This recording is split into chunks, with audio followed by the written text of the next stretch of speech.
Est-ce qu'il est possible, vu que vous mettez en avant du testing sur la flexion et l'extension et que vous mettez toujours le couple ensemble, d'aller cibler avec des exercices RNP des, une amélioration de la flexion ou une amélioration de l'extension, d'un point de vue musculaire, mouvement, etc. Question sur les réseaux sociaux. Sébastien, je te laisse ouvrir là-dessus. Romain, merci. Ah, c'est une question bien vaste. Alors, déjà, il y a un truc à préciser, c'est lorsqu'on parle de flexion ou d'extension, c'est qu'on va voir le mouvement de manière beaucoup plus globale. On parlera aussi de rotation interne, rotation externe et d'abduction, adduction. Et ça va de pair, en fait. Et la première chose, moi, qui me vient à l'esprit, déjà par rapport à ce tonus au niveau des fléchisseurs et des extenseurs, c'est que quand tu nais, donc à la naissance, tu es en position fœtale et donc totalement recroquevillé et en position de flexion avec un grand F, avec tout ce qu'on a dit avant, rotation interne, blablabla. Et en fait, ce qui est intéressant, c'est que de par l'évolution, il va falloir diminuer ce tonus de flexion et augmenter le tonus des extensions. Donc, de base, déjà à la base, quand tu nais, tu as déjà pas forcément le même ratio entre les fléchisseurs et les extenseurs. Et c'est après, par le développement de la motricité et de l'exploration de l'environnement et l'intégration des différents systèmes sensoriels et la boucle sensorimotrice, que tu vas développer ta chaîne d'extension. Et de par cette extension de la chaîne d'extension, après, on va pouvoir cibler telle ou telle partie du tronc cérébral qui va ou qui peut favoriser la flexion ou l'extension. Ça prend des voies un petit peu différentes. Et alors, je pense que tu pourras en parler un peu plus en détail. Mais encore une fois, il ne faut pas être ciblé. Mais par contre, effectivement, quand tu fais une évaluation au niveau du testing biomécanique, à mon sens, ce qui est important, c'est effectivement de chercher les deux, rotation interne et rotation externe. Tu vas faire de l'abduction, fais un test d'abduction aussi. Tu fais un mouvement de flexion, fais de l'extension aussi. Ça te permettra aussi de savoir un peu plus si c'est plus au niveau flexion ou au niveau plus au niveau de l'extension ou qui est problématique en fait, plus qu'une simple articulation. Oui, il y a l'articulation, mais après, tu as quelle modalité d'articulation, quel degré de Ouais, mouvement. Après, je te ouais, laisse parler par complètement. rapport au niveau tonus et tout, mais ouais, je pense que c'était une bonne base à bien comprendre avant d'aller même dans la suite, en fait. Yes, et ça me fait écho sur ta première partie là, avec laisser libre cours au mouvement, etc. C'est toutes les étapes des réflexes archaïques, il y en a 72, et c'est par ça qu'on va développer la motricité qui est, in fine, le fait de se tenir debout, d'avoir une opposition bras-jambes, etc., d'être un être humain en fait. Et donc, du coup, si tu as des étapes qui ont été chantées, ben, peut-être que rien que par les étapes des réflexes archaïques, le tonus des extenseurs, des fléchisseurs, il n'est pas normalisé, il n'est pas optimisé. Tu Et sais, ensuite, il y a... Pardon, juste vas-y. pour revenir sur ce que tu dis, c'est top, hein. Parce qu'effectivement, et c'est marrant, quand dans les écoles de posture qu'on avait fait, et de réflexes et tout, on te dit tu nais comme ça et tu finis comme ça. Donc oui, il y a les étapes que tu peux chanter, mais c'est aussi l'évolution après qui te ramène dans cette même position initiale où tu reviens comme ça. Tu regardes les personnes âgées, ben, elles sont comme ça. Elles ne sont Ouais. pas en hyper-extension. Non, elles reviennent dans leur position de flexion, avec un grand F en l'occurrence. Et donc en fait, Ouais, parce tu as que, chanté, mais tu reviens en fait. ouais, il y a un truc aussi, c'est la gravité, hein. Ouais. Après, derrière, ce qui est intéressant par rapport à ça, on parle de flexion-extension, tu as parlé du tronc cérébral. Ce qui est intéressant, c'est qu'il y a différents étages au niveau du tronc cérébral et que chaque étage a une fonction de tonus bien précise. Donc, un étage qui va s'occuper de la flexion, l'autre plus de l'extension, un autre plus de la flexion, etc. Et en fait, ce qui est intéressant, c'est que quand tu regardes les études sur les réflexes archaïques, tu te rends compte que les réflexes archaïques se branchent à différents endroits dans ce tronc cérébral et que ces différents endroits sont soit en lien avec la flexion, soit en lien avec l'extension. Donc, quand on revient à l'ontogénèse, avec les réflexes archaïques jusqu'à 7 ans qui doivent s'intégrer, s'il y en a certains qui ne s'intègrent pas, ben peut-être que tu auras un hypertonus au niveau de la flexion ou qui ne sera pas bien intégré, etc. Et en fait, la flexion euh, et l'extension ne seront pas bien normalisées, on va dire. Et donc, du coup, tu peux avoir un lien entre les étages du tronc cérébral et des réflexes archaïques.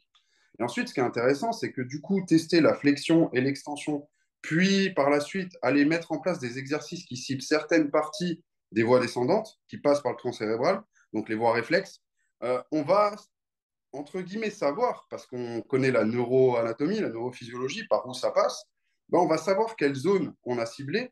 Et s'il y a une amélioration d'output sur de la flexion ou de l'extension, on va pouvoir en extrapoler euh, une hypoactivité d'un point de vue du tonus des fléchisseurs ou une hyperactivité des fléchisseurs. Du coup, en fait, ta flexion, là, tu peux l'améliorer en amenant un meilleur tonus des fléchisseurs, mais tu peux aussi l'améliorer en régulant le tonus des extenseurs qui est trop fort. Et à toi de savoir, en connaissant ta neuroanatomie, les différents exercices qui vont jouer soit sur l'un, soit sur l'autre, tout simplement. Je ne sais pas si j'ai été clair, je pense, et je pense que tu peux rebondir là-dessus. Non, je pense, enfin, je pense que ça a été assez clair. Ça me fait pas mal écho, hein, finalement. Après, c'est ce qu'on dit un petit peu à tout le temps, notamment dans la formation. En plus, parenthèse à part, hein, la bo intro est devenue totalement offerte, donc n'hésitez pas à aller sur le lien. Bref, Mm. non, ça me fait vraiment écho parce qu'en fait, finalement, je prends l'exemple. C'était quand? Hier, j'étais dans la salle de sport et tout, et on parlait, ah, je choisis que des mouvements polyarticulaires, etc., etc.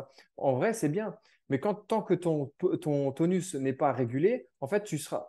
En fait, c'est ça qui est problématique, c'est que quand tu ne sais pas ce qui est vraiment problématique, c'est que tu seras. Oui, tu choisis peut-être des mouvements qui de base sont bons, mais si tu as un tonus qui est totalement déréglé entre fléchisseur et extenseur et tout, parce qu'il y a des mauvaises connexions qui se font, en fait, tu as beau choisir les meilleurs exercices du monde, en fait, il ne sera jamais bon pour toi parce qu'en fait, c'est toi qui n'es pas bon. Donc l'exercice, il peut être bon, mais l'exercice, il n'est pas bon pour toi parce que toi, tu n'es pas bien câblé, en fait. Et c'est ça qui est un. Ouais, enfin, je sais pas, je m'enflamme, je Ouais. pars dans tous les sens, tu Non, vois. non, non, Mais c'est ça qui est intéressant, justement, quand tu commences à fouiller. Non, je te bah, c'est suis ça, quand totalement. tu. Quand tu commences à fouiller, c'est vraiment, vraiment cool. Donc, oui, effectivement, on utilise flexion-extension, rotation externe, rotation interne, abduction, adduction, en fonction ben, de ce qu'on cherche à améliorer chez la personne en face de nous, en fonction Mhm. de l'anamnèse, en fonction de, OK, on a des problématiques autour de ça, ben, on va aller faire du testing autour de ça et du testing biomécanique. C'est Et clair. ensuite, derrière, ben, les réflexes archaïques, ils se branchent principalement dans le tronc cérébral. On sait aussi que ce tronc cérébral, il y a différents étages qui sont en lien avec, c'est un gros raccourci, mais avec le tonus des fléchisseurs et le tonus des Mhm. extenseurs. Ben, donc, du coup, tu fais les liens tout seul et tu arrives à proposer des prises en charge qui prennent en compte à la fois ben, la vision posturologique, où tu vas faire une observation de la statique, debout, etc. Ben, tu vois aussi, l'observation de la statique, c'est du tonus aussi, Bien de sûr. base. Bah, le tonus, quand on parle de tonus, de toute façon, c'est involontaire. Tu n'as pas conscience. Donc dire, ouais, Mm. j'ai une posture droite parce que tu tiens droit, c'est pas la posture, c'est tu as une bonne position droite. Ta posture, c'est pas Mm. ça, c'est inconscient, c'est involontaire. Et c'est régulé par ton tonus de base. Ton tonus de base qui est régulé entre les fléchisseurs et les extenseurs. Mais du coup, est-ce que tu as un des deux gradients qui est plus en activation ou plus en inhibition? Ça demande de tester. Et c'est pour ça que quand Ouais. on demande des testings, teste toujours les deux. Flexion, extension. Tu as une articulation, par exemple l'épaule, fais de la rotation interne, teste aussi de la rotation externe. Ça te permettra. Mais quand on te parle après d'entraînement, ça, encore une fois, c'est intéressant. Mais après, quelles conséquences tu vas mettre à l'entraînement? Parce que quand tu vas parler d'entraînement, après, tu vas cibler différents cadrans. Est-ce que tu vas cibler ton cadran en haut droite plus au niveau de flexion, extension, ton cadran droite, gauche, bref, gauche-droite, et pareil au niveau des jambes. Tu as quatre cadrans d'entraînement. Et quelles conséquences aura à l'entraînement en fonction de si tu as un excès de tonus au niveau des fissures, des extenseurs. Et ça, c'est toute cette réflexion qu'il y a à avoir au Ouais. niveau de l'entraînement. Et ce qui fait que, enfin, quand je parle d'entraînement, c'est entraînement rééducation comme entraînement performance ou entraînement coaching classique. C'est dans ton entraînement, comment est-ce que tu peux prendre en considération ces aspects-là de la personne et de son tonus pour pouvoir répondre à ses objectifs et tirer et optimiser le système nerveux pour arriver à un objectif. Et Ouais. donc, l'utilisation de la perf, en Ouais. fait. C'est Ouais, parce que on parle de mobilisation, mobilité, mais en fait, la pas la mobilité, c'est finalité. ouais, mais c'est une question de tonus aussi, c'est pas une question de longueur musculaire.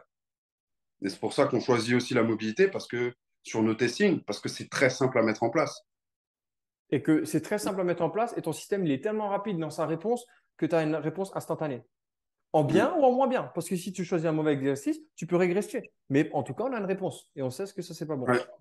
Et on a des informations qui nous permettent de mettre en place un programme. Donc voilà, oui, effectivement, pour répondre à la question, on est capable de choisir des exercices, soit pour les fléchisseurs, soit pour les extenseurs, ce qui explique pourquoi on demande les deux sur les testings. Et ce qui explique pourquoi aussi sur certaines vidéos qu'on peut poster sur les réseaux sociaux, il y a juste de la flexion. Et derrière un exercice, bah, parce qu'en fait, on sait que 80% du temps, ça va matcher sur de la flexion et pas sur de l'extension, tout simplement. Voilà. Et ça, Top. c'est de la neuroanatomie simple, hein. C'est- Le bouquin, il parle de ça. Ouais. Et je veux juste faire le pont aussi parce qu'il y en a quand même de plus en plus. Est-ce que vous avez des articles scientifiques, etc. Tu prends un livre neurosciences où tu regardes n'importe quel papier, il va te le dire. Ça marche comme ça. Donc à un moment donné, on n'invente rien. Ouais, C'est juste comprendre ta base et mets-le en ouais, application, tu vois. là, on a trouvé hier, pour le coup, un article, c'est Adrien qui a trouvé un article de 1982 qui donne l'origine du Moro. Où c'est que le Moro se situe dans le tronc cérébral? C'est écrit, hein, noir sur blanc. Voilà. Il suffit de chercher. Bref, Ouais, merci. et après, il faut chercher à droite, à gauche. Oui, c'est complexe à trouver, ça prend énormément de temps. Bah, on est là pour ça, en fait. Voilà, ça, c'était un peu On est notre là. kiff. Ouais, grave. Clairement. Bon, bah, c'est top. Merci, Romain. Et bah, Et on merci est à tout tout le bon. monde.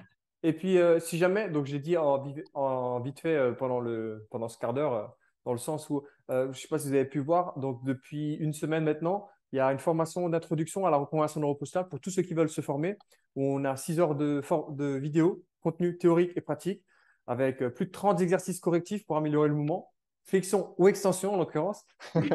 Et un rendez-vous avec l'un des formateurs, donc soit Romain, moi ou Adrien. Et puis voilà, donc n'hésitez pas, c'est 100% offert. Il y aura juste le lien qui sera directement en description dans cette vidéo. Sur ce, ciao, ciao. Salut tout le monde.